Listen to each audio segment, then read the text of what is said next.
Popeyes, Chick-fil-A. That's always the battle of the chicken sandwich. And to me, there's been no clear winner yet, at least from what I can tell from all the people that I survey, all the forums online. It just seems too up in the air. Now, in our last video, we beat the heck out of that Chick-fil-A crispy chicken sandwich. But I was totally honest about this fact. I am and always have been a Popeyes kind of guy. And I think I know why. First of all, their seasoning is fantastic. It's just such a well-rounded crispy chicken sandwich. But there's something that stands out unlike any crispy chicken sandwich I think I've ever had. And that's that beautiful crispiness. There's a really cool and simple trick that I'm gonna show you to get that amazingly, beautifully fried crispy chicken. It's actually very creative what they do to fry their chicken. But first, we gotta go pick up a sandwich, so let's roll.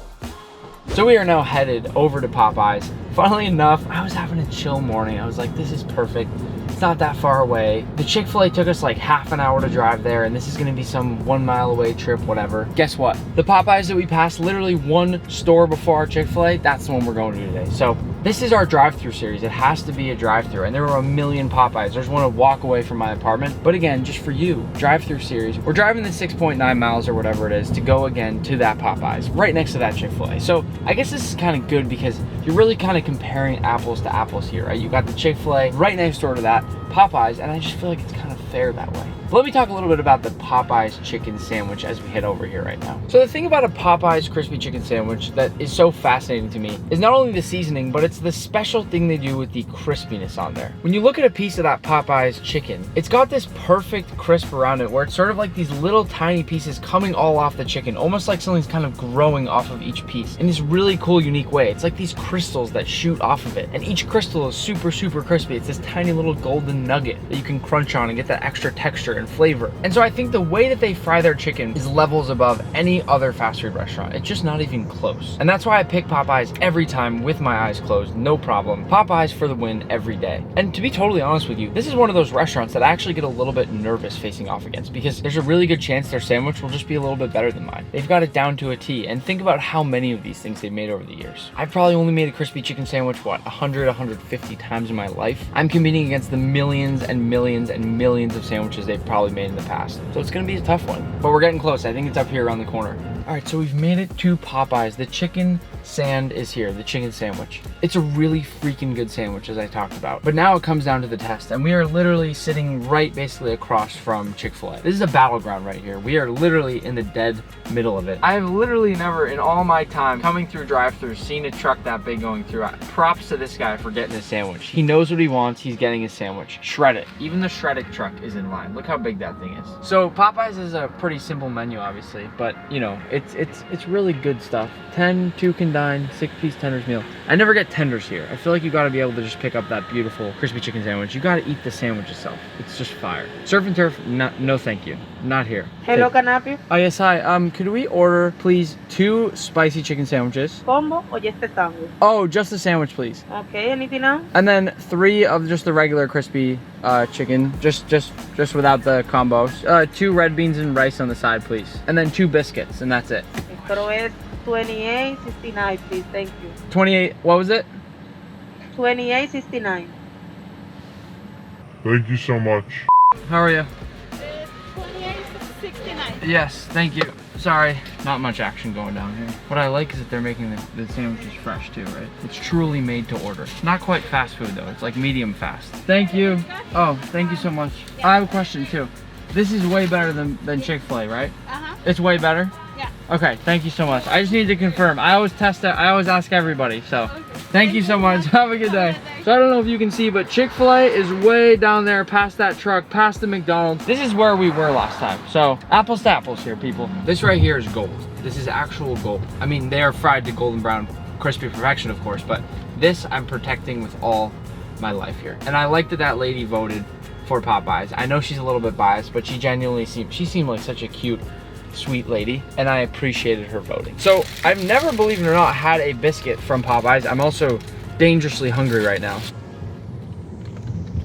I'm not gonna look at the camera or anything. That's really good. That's a good biscuit. It's very dense, but it's a good, super hot biscuit. I went to a really good restaurant the other day, okay? One of the first times that I've actually eaten out at a place since the start of COVID, and it's supposed to be one of the best restaurants in the country. I'm not gonna name what it is. I'll just tell you about it. All my critiques, I took a little notebook into the restaurant. Kind of hidden. I was just taking my own little field notes there because it was such a good place. All my notes for most of the dishes, they were fantastic, but they did not do a good job with temperature. And I think temperature in food, super underrated. It's a really important part of food that people don't think about a lot. Having food really hot and warm when it's supposed to be hot, and having food really chilled and cold on ice. If you've ever tried to have an oyster when it's not over ice, it's not that good, it's not crisp. Temperature is important. They nail temperature at Popeyes. And just like that, we've secured the bag. Now there's a lot of Popeyes chicken sandwiches in here. That's a regular crispy, and that's the spicy with the S on there. Now the first thing I'm gonna say is that I like the bag that the Chick-fil-A came in better. It's one of those nice paper bags and it has a really cute, perfect logo on there. But at the end of the day, I actually care more about the sustainability aspect of it. So I don't know which one's more sustainable, but I'm guessing again that goes with Chick-fil-A. Plastic's probably not the best. Now the couple other things that are in here are 2 packets of honey. It says Popeyes honey sauce, but if you flip it over, it really does just look like regular honey. I'm curious what honey sauce means. Might as well give it a try. That's just regular honey. It's great honey though. Wow. Third ingredient, high fructose corn syrup. Now right here I have red beans and rice. Someone long ago taught me that this was one of the go-tos at Popeyes. And at first I sort of laughed it off, thinking how can red beans and rice be that good? Oh, but let me tell you, it may not look good, but it is quite possibly one of the most well-seasoned things I've ever gotten at a fast food restaurant. It's completely unbelievable. So just hear me out, and next time you go to Popeyes, get the red beans and rice. But for now, it's time to open up one of our sandwiches. The fact that this was shoved into a bag, smushed around a little bit, and still looks like this, means that Popeyes is doing something right. Look how crispy and flaky all of that chicken is. That is what I'm setting out to replicate today. More of that beautiful chicken crisp sticking out on the edge here, and a beautiful, soft, fluffy brioche bun. I also like that they put a good amount of sauce on there. Props to them for that. But before we take a big, beautiful bite out of this sandwich, let's get started with our own so we can compare them head to head. We're gonna start out here by portioning and cutting our chicken. Now, as you can see, I'm using this board right on top of my main cutting board because I don't wanna get all that chicken all over the place. We'll flatten out our chicken so it's a nice flat piece and then cut that perfect sandwich sized portion, making sure that it's all relatively even thickness. This piece is ready to roll. I'll do the same thing with this big boy right here, slicing that chicken breast right down through the middle and doing my best to get a few perfect sandwich portion pieces of chicken. Again, that's another gorgeous piece. Once our chicken's all set, we'll drop this into a bowl and then we'll go in with equal parts buttermilk and pickle juice, which is my special trick for brining chicken. You'll notice this is the first thing that we're doing once we get home, just to really make sure that this brines for a while. I'm doing this even before we make our bread, so that goes to show you how tender I want this chicken. At this point, we're gonna let our chicken rest and brine for at least an hour or so, or until we need it. Now to make our bread, we're gonna start by making something called a tang zong. Essentially, it's similar to a roux, almost this kind of milky, floury solution here. That's gonna give us a really nice light and fluffy bread. If you look at a lot of different brioche recipes, you'll see this used about 50% of the time, and I'm gonna test it out here today to see if it's worth it. To start, we're gonna go in with a 1/4 cup of whole milk and 2 tablespoons of water. Then once we turn on our heat, we're gonna whisk as we slowly sprinkle in 2 tablespoons of bread flour. Now over medium-high heat, we're just gonna let this stir until it's nice and thickened. You should see it get nice and gooey like this. And once it's in these clumps, you can set it aside. Now to make that bread, we're gonna start with 3/4 cup of lukewarm whole milk. Then into that milk, we're gonna put 2.5 tablespoons of sugar, which I'm gonna slowly whisk to try to let it dissolve. I like to think of the sugar as the food for the yeast. It's gonna let that yeast wake up a little bit, along with that nice warm heat that we provided with our warm milk. Finally, we're gonna add in a tablespoon of active dry yeast, whisking as we pour so that it disperses evenly. You don't wanna ever pour in yeast without mixing, because it clumps up really easily and then becomes a huge pain in the rear. Now, we're gonna let this sit for about 5 minutes to wake up. Now, once our yeast has grown a little bit, we're gonna add in 3.5 cups of bread flour, and then just a small little pinch of kosher salt. And then we'll let this begin to whisk. Now once it slowly starts getting incorporated, we're gonna add in 1 full egg plus 1 yolk and let that begin to mix in as well. Really make sure to scrape down the sides of your bowl, as we want everything getting as incorporated as possible. Now right here we have our sticky tang zong that we're then gonna scoop right into the mixture and try to let evenly disperse. And now after this, we're gonna slowly, bit by bit, crumble in about 3 tablespoons of cubed butter. This is where brioche gets that really buttery texture. Once you finish kneading this for about 10 minutes, remove your dough, then press it back to make sure it's nice and soft like this, or smooth as a baby's bottom, as I like to say, and then drop it into a greased bowl. Now, I think you know the drill, but we're gonna cover it with a nice damp towel for about an hour and a half or so to let it rise a bunch. Now, while we wait for that dough to rise, we're gonna make a really easy aioli here for our sandwiches. And I know, I say easy all the time, but this time I actually mean it. Going with a bunch of mayonnaise. I know we make just about everything homemade, but truthfully, mayonnaise is one of those things that I don't make homemade all that much. such. I just want to be honest with you guys about it. It's easy to make, but why not just use it out of a squeeze bottle if it saves you that much time? Now, you could stop there. That's what they do at Popeyes. It's literally just mayo, but I'm gonna spice it up just a tiny bit. We'll first go in with just a little bit of lemon zest, which will give us that really nice light acidity that we all know and love in food. After that, just a tiny little sprinkle of salt and just a few freeze-dried chives. Now, we'll mix this up really well. And just like that, we got a thick, creamy sauce that we can put on the bottom of each one of our Popeyes sandwiches. Set this in the fridge for later. Now that our bread is risen, take a look at that beautiful, thick dough. Normally, I make it in a much smaller bowl and it oozes over the side and looks like this beautiful muffin. But today, we've kept it in a large bowl so it's not seeping all over the entire thing. Now, our first step here is gonna be to spray our bowl with just a little bit of bread flour. At which point we'll pull this beautiful baby out, noting how light and fluffy this whole thing looks all across the bottom here, and plopping it down. Now, we'll shape it into a nice little log here, making sure that it's really easy for us to cut. Now, I'll come in with my bench scraper and divide this into equal pieces. It's looking here like I'm gonna make about 8 buns from this, but you can definitely change this based on how large you wanna make them. Now, we've done this before, but we're gonna move them off to the side, clear out all the flour on the center of our cutting board, and then, taking one piece at a time, begin pinching in the bottoms of the dough to make it nice and smooth on the top. Once we've pinched all the way around the entire piece of dough, and it begins to sort of look like a soup dumpling, just like this, we're gonna place that pinched part right down and roll it around on our board until it's nice and smooth and tight. You've created the perfect bun, and it just needs to rise a little bit again, but it's ready to roll. Do this with the rest until you have a bunch of perfect buns. Now that we've got all our beautiful buns laid out, let's cover this up again for about 15-20 minutes or so to let them rise up again. Then we're ready to bake. Now to start in our bowl with the chicken and buttermilk, once that's had plenty of time to brine, we're gonna add in a little bit of garlic powder, which always smells so incredibly good, a little bit of onion powder, looks like I've got to refill both of these, and a little bit of paprika. Now I'm just gonna gently whisk this in and try to really get our chicken coated in these beautiful colors and flavors. You should almost get this nice light orange hue to the buttermilk here. And at that point, your chicken should have some nice seasoning. Obviously it has that pickle juice, that beautiful buttermilk. This just adds an extra level. Now we'll hop on over to our dredge. We're gonna go in with a half cup of all-purpose flour, as well as a full cup of either cornstarch or potato starch. I'm going with potato starch. Then I'm just gonna whisk this up and get it nice and well combined, at which point I'll add a nice sprinkle of salt, as well as the trick to get those extra little crispy bits that you see on a Popeyes piece of fried chicken. And that's adding just 2 to 3 tablespoons of our buttermilk liquid into that dredge. Now, when we whisk this up, you should have all these really nice clumps that are gonna stick to the edge of that chicken and make those crispy edges when you fry them. Just a simple extra step, yet it adds so much texture to the final product. Now, once we get that fryer hot, our chicken is ready to dredge. At this point, our buns are finally just about ready to cook.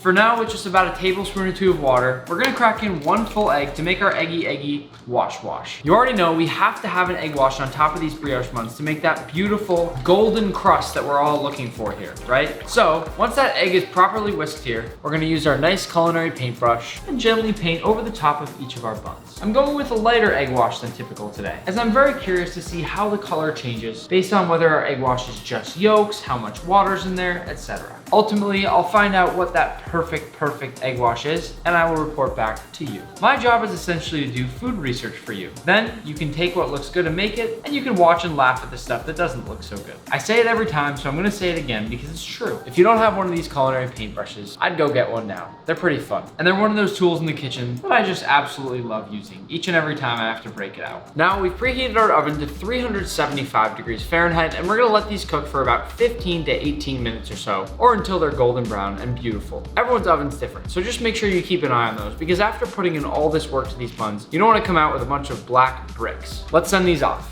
And in go our beautiful buns. While our bread is in the oven and we've begun to preheat our fryer, or if you don't have a fryer, just use a large Dutch oven or heavy bottom pot over your regular burner, it's time to dredge our chicken. One at a time, we're gonna pull out those beautiful, well-seasoned pieces of chicken, drop them and press them down into that flour, and really make sure that they're nice and well coated. I'm happy here because I can already see that all those clumps are sticking to my chicken, but really press it down here and make sure that it's well coated, just like this. Once your chicken looks something like that, it should be ready to go ahead and fry. Try to use one hand to pull from the wet batter and one to dredge in the dry. We'll do the same thing with the rest of our chicken until everything's complete. For frying our chicken, we're gonna do what I always do and double fry. First, we slowly drop in that chicken at 325 Fahrenheit, letting it gently rest at the bottom. I like to call this part the actual cooking stage of the process, where your chicken is getting fully cooked and setting a little bit. We'll let this go for just a few minutes based on the thickness of our chicken, and then we'll fry again at 375 to get the full crisp. Once the chicken looks something like this, which I will say has those nice similar textures to a piece of Popeyes chicken, we're gonna let this rest off to the side while we heat our oil up to 375 Fahrenheit. We've reached 375 and it's all about that double fry. Let them bubble up and get crispy.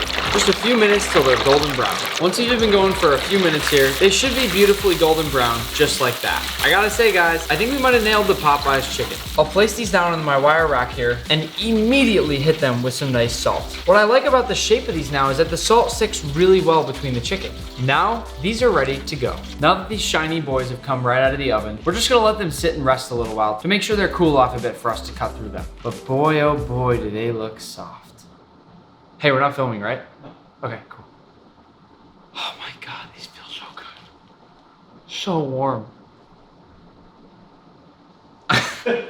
Now, sometimes I like to show you just the chicken itself when we fry it and it looks this good. This chicken right here is iconic. It's perfect. It's fat with a PH. You know what? I'm actually not gonna say anything else about it. Just watch and listen. I feel like this crisp factor is going to speak for itself. I don't have many words for this bun right here, other than the fact that it's gorgeous. I'm gently gonna slice through to cut this beautiful boy open. That right there is a gorgeous, amazing bun. To start building our sandwich, we're gonna go down with some of that aioli here, spreading it generously around our bun to make sure that there's plenty to go around. I'm a big fan of having lots of aioli. It's one of those things that just tastes so darn good, and it never hurts to just add a little bit more. Now, what I noticed about Popeyes is that they put it on the top and the bottom of their buns, which I absolutely respect. So I'm gonna do the same. That's a good, non-lazy move there by Popeyes. Next, of course, we're gonna put in our piece of chicken, and I smile as I hold this thing, because at the end of the day, I'm really proud of it. The color is off the charts. The salt has stuck perfectly to those last bits of oil that clung on after we pulled it right out of the fryer. It's crispy, it's beautiful. It is the perfect piece of fried chicken. We'll place that right gently down on our bun. And then feel free to stop me here if this is a weird move, but we'll place the pickles down on top. I'm gonna be totally honest with you guys. These today are not homemade pickles. And yes, I'm ashamed, but I wanna be transparent. They're not homemade. And sometimes I guess that's okay. Like I said, I didn't know the Popeyes was gonna be so far away, and we only have so much time in the day. Once our beautiful Popeyes sandwich is almost assembled, we'll place the bun across the top, and there you have it. The perfect Popeyes classic crispy chicken sandwich. I feel like our sandwich here really speaks for itself. It's utterly perfect. And holding these side to side, I feel like we did a really good job perfectly mirroring that Popeyes chicken. I mean, their flakes are definitely a little bit lighter, but I actually like the way ours turned out. Now, of course, when it comes down to it, there's only one way to find out who the true winner is. First, we try Popeyes. I just noticed there's herbs in their crust. There are herbs in their batter. And I can't ever show you this because they're ever so small, and I don't know what they are. I don't know if they're supposed to be there. A little weird, never seen that before. Let's give this a try. I'm sorry for talking with food in my mouth, but it's a true classic. I don't know what it is about Popeyes, but I know it's good. I mean, it's real good. The seasoning is on point. The crispiness, buns, mediocre but good. And they don't seem to toast the buns, which is why I didn't either. And I actually sometimes like the light fluffiness and that kind of carelessness when it comes to putting together a sandwich like this. It's really tasty, and it's so light and fluffy on the inside there with each bite. Plus, we already have the crispiness from the chicken and all the butter we need in that brioche, so it's fine. Popeyes definitely gets the win over Chick-fil-A, but that's not what we're looking at today. We're looking at who gets the win between Popeyes and us. To start, let's push that sandwich down. Oh baby, that looks good. Things might get a little bit messy here. Whoa, that's really good. I mean, that is really good. As I look inside my sandwich here, I see the juice coming out of the chicken. It is so crunchy. And that aioli, while simple, is taking up a whole nother level. In fact, we've introduced something to our sandwich here that Popeyes unfortunately doesn't have, and that's acid. Just a little bit of lemon zest is all it took to bring it from here to here. You know, if you don't believe me and you wanna just see what I mean by that, next time you order Popeyes or Chick-fil-A or whatever crispy chicken sandwich you might get, shave a little bit of lemon zest on there. That's all I ask. See what that does to the sandwich. Maybe it won't be for you, but I think it will. I was a little bit worried today, to be honest, but I think we beat out Popeyes on this one. The sandwich is simply a dream come true. I love you. Thank you for watching the video. Don't forget to subscribe if you're new here. And if you do, congratulations on joining this food gang. But don't forget to hit those notifications as well. And I'm talking to a lot of you who I know watch the videos, but might not be part of the notifications gang yet. What are you doing? I'm going to finish up probably the best crispy chicken sandwich that I've ever made. And I'll probably eat all these buns as well because they're so darn good. But I'll see you next time.